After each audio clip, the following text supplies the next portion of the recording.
مولانا وحید الدین خان اپنی کتاب قرآن کا مطلوب انسان پیج نمبر 58 میں فرماتے ہیں، ممکن ہے یہ باتیں سن کر آپ کہیں کہ اسلام کا مطلب ممکن ہے یہ باتیں سن کر آپ کہیں کہ اسلام کا مطلب اگر یہی ہے تو اس کا پانا بہت مشکل ہے۔ بے شک اسلام کا پانا بہت مشکل ہے، مگر وہ خدا کی مدد سے آسان ہو سکتا ہے۔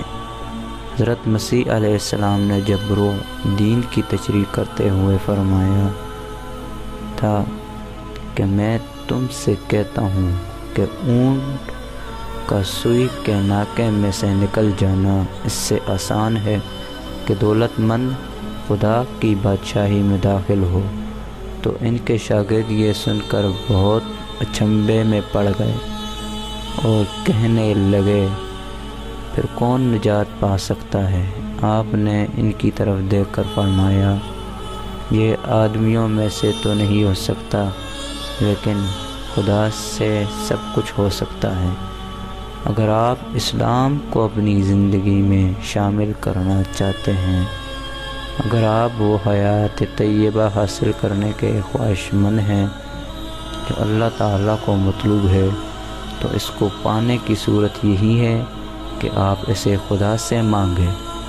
دوسری تمام چیزوں کی طرح یہ سب سے قیمتی چیز بھی آپ کو خدا ہی سے ملے گی، کہیں اور سے آپ اسے حاصل نہیں کر سکتے۔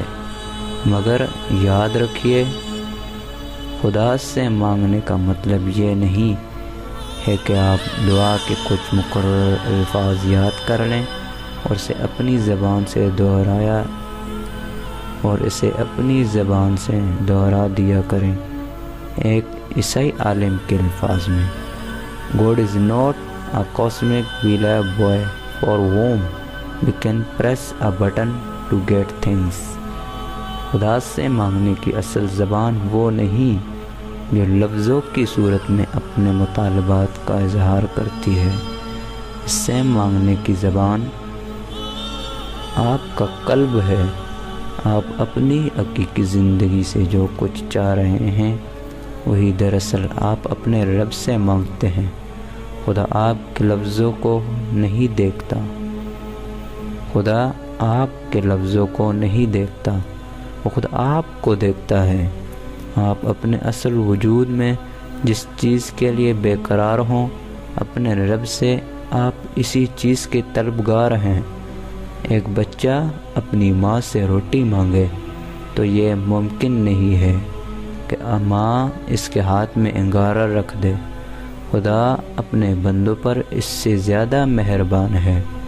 یہ ہرگز ممکن نہیں ہے کہ آپ خدا سے خشیت مانگیں اور وہ آپ کو کساوت دے دے۔ آپ خدا کی یاد مانگیں اور وہ آپ کو نسیان میں مبتلا کر دے۔ آپ آخرت کی طلب مانگیں اور وہ آپ کو دنیا کی محبت میں ڈال دے۔ آپ کیفیت سے بری ہوئی دینداری مانگیں اور وہ آپ کو بیروح دینداری میں پڑا رہنے دے۔ آپ حق پرستی مانگیں اور وہ آپ کو شخصیت پرستی کی تاریخ کو کوٹری میں بند کر دے۔ آپ کی زندگی میں آپ کی مطلوب چیز کا نہ ہونا اس بات کا ثبوت ہے کہ آپ نے ابھی تک اس کو مانگا ہی نہیں۔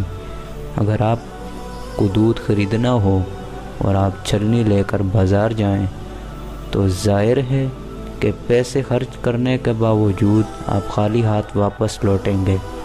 اسی طرح اگر زبان سے آپ دعا کے کلمات دہرا رہے ہوں مگر آپ کی اصل ہستی کسی اور طرف متوجہ ہو، تو میں کہوں گا کہ نہ آپ نے مانگا تھا اور نہ آپ کو ملا۔